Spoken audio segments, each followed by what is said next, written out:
Hi, this is my first YouTube video, and I was online looking at lots of strut repairs on a Volvo 2007 XC70, and I didn't see anything that really went into detail. And the one thing I want to say is it's much easier than what I thought it would be. So here's the strut. It's a quick strut replacement. I got it at Rock Auto. It was $125, and I've already done the left strut, and I'll say it was a piece of cake. I've done a lot of things that cause a lot of swearing, but this one was easy. So what we're going to do today is we're going to take this wheel off and we're going to put a quick strut on. One thing I'll say about quick struts, some people say that they're not as good as just taking the shock out and putting a new shock in and keeping the original spring. But you know what? This thing, it was easy. It'll probably last. This car's got 130,000 miles and the originals lasted. If I get 50,000 from them, I'll be happy. So we'll get started and we'll see how this goes. So what I'm going to do first is just get this jacked up, and I'm going to put some jack stands underneath it. My jack doesn't go up high enough, so I have to use a little wood block here. But what I'm going to do is get that wheel off the ground. There we go. One thing I like to do is I have these little foam mats. You put them down and then you can kind of get underneath and it doesn't hurt as much. And there's a good spot right here to put your jack stand. So do that and then we'll lower the jack down on that. So what we got is we've got 19 millimeter and we're going to take those off. And on these European vehicles, they're not studs. You actually have the screws come out. So we're going to take those off here to start.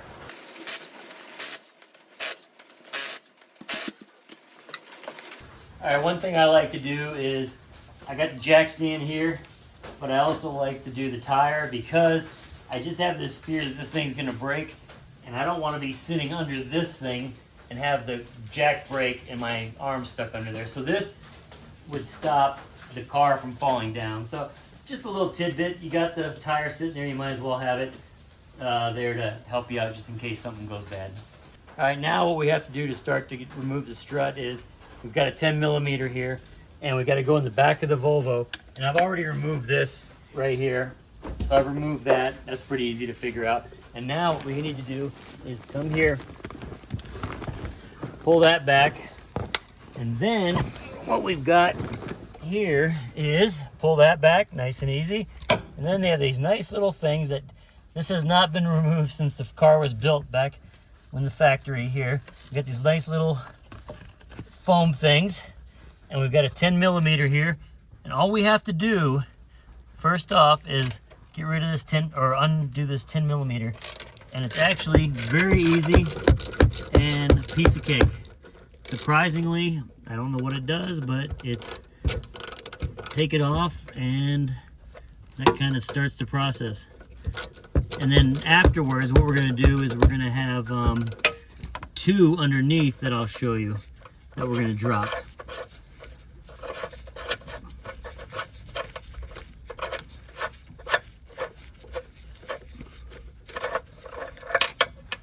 There we go. That's it. That's all we have to do inside. So one of the things that I learned on some other videos was let's get rid of this bump stop, because what's going to happen is when we take this strut out, this control arm is going to pop up, and then it's a pain in the butt to push it down. So let's pull this bump stop off, which is not very hard. Pull the bump stop off, and then what I'm going to do is I've got a piece of wood here that I cut to 9 inches. Not sure what yours will do, but I put it to 9 inches and I put it right here. So what happens is when I pull this strut out, the control arm will come up, but it will only go here, and it will make putting the new strut in that much easier. So put that little wood block there and you'll be very happy you did that. Okay, now we've got a 13 millimeter we're going to remove here, and I've got this long extension here, so we're going to try and take this off right now, and so we'll see how this goes. Look at that, nice and easy. Granted, it's nice because some of you guys that live in the Rust Belt are going to be jealous that there's no rust on this thing. So they come out real nice. So sorry about that. So we've got another one here that's kind of hidden up here that we're going to get to. And what I'll do is I'll get the ratchet on it, or the air wrench, and we'll get that off too. So I'll show you where that is, but that's all we got to do, another 13 millimeter. Pull that out, and this darn thing's gonna fall right out. All right, now we're gonna get that wrench on there, and it should come off real nice and easy. There we go. All right, so here we go. We're gonna spray a little bit of liquid wrench on here. Again, we don't have a lot of rust. It should come right off. And I'll let you know what the millimeter is on that. I think it's the same thing, 13 millimeter. All right, so I was wrong. It's actually a 15 millimeter, and this one should come off nice and easy.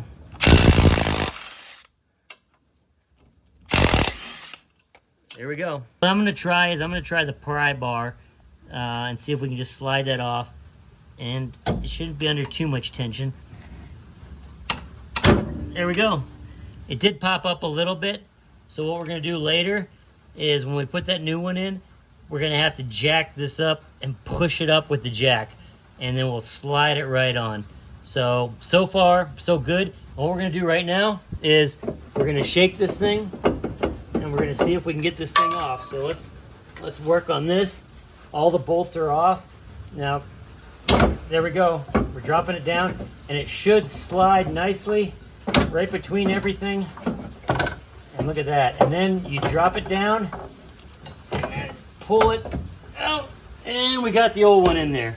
I don't have any leaks or anything like that, but it did seem a little squishy, which is why I'm replacing it. It felt like it was just a little bit more bounce than I wanted. So, and again, 135,000 miles with the originals on. You can see here it says Volvo, and the ones I have now, I bought the Monroes off of Rock Auto, and again, I didn't go with the European ones, and we'll just see. I think Monroes will work for what I need. All right, so what we've got here is we've got the new one, of course, on the left, and here the old one, and they are right and left specific. So that's one thing you got to make sure you look at, and they look the same. I've already done the left one, and the left one went in piece of cake.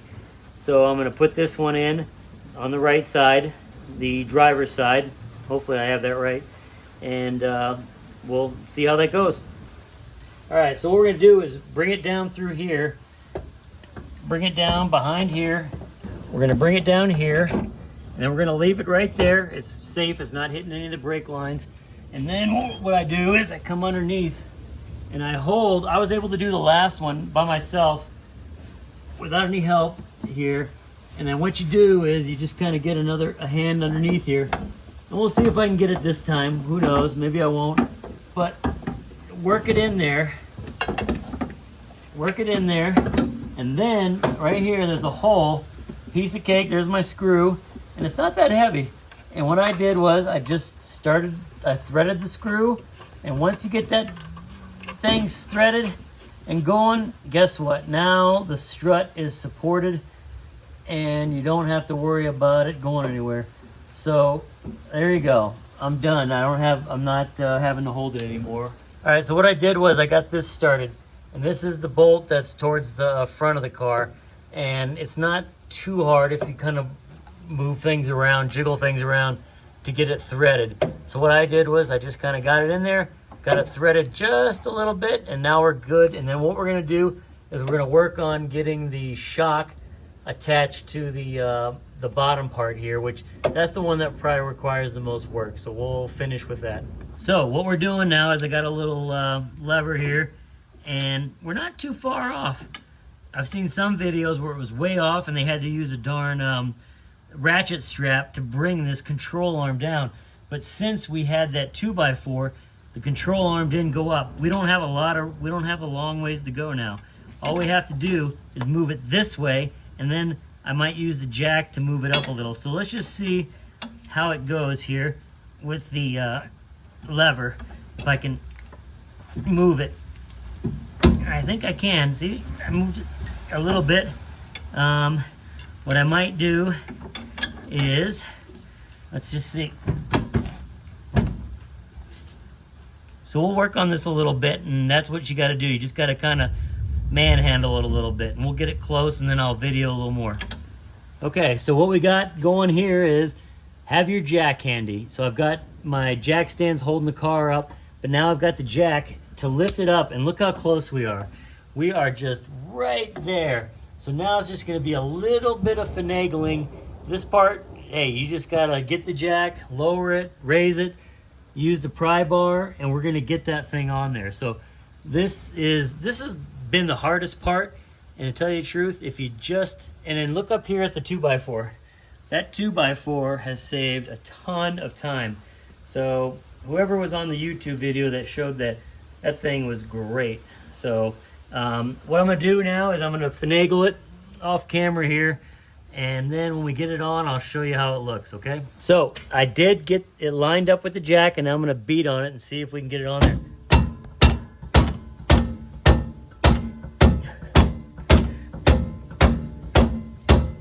Well, there's still too much tension on there, so what I'm gonna do is I'm either gonna raise up, well, I can't raise the control arm because the 2x4 is there. I'm gonna raise this a hair and take a little bit of pressure off and then see if I can beat on it. So we beat on it. Took a little longer than the other side. It's just one of those things where you got to use a lever, you got to use the jack, and we got it on. I mean, it wasn't terrible, but you just got to work it. So now what I usually do is I put a little bit of this anti-seize on, just so if I ever have to pull them off, it's a piece of cake. So what we'll do now is take that, we put it in here, and one thing I'm not ever going to cover is torque specs, because I usually just, I mean, yeah, this isn't the best thing, but I tighten them, and I tighten them till it feels good, and that's what I do. So if you want the torque specs, it's out there somewhere, but I'm not going to tell you what that is. So what I'm going to do is tighten that up, and then we'll continue on with just throwing things back together. And now we're just going to, I'm not going to put it down super tight. I'm just going to clamp it up, and then I'm going to finish with just a manual ratchet. And usually I just finish with my ratchet here.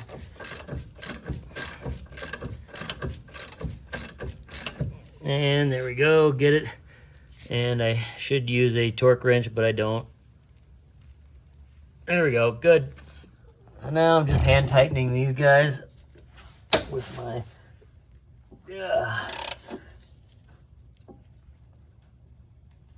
got it. So you got that one here, and then you got one back over here we gotta do. So what we're doing now is just finishing this guy here on the back, the 13 millimeter, I believe. And I'm not gonna like torque it down too much, but give it a nice, there we go. Good. So those are done. Now we need to go back inside and get the back one. So now we're coming back to the back again. And we got this little extra mat.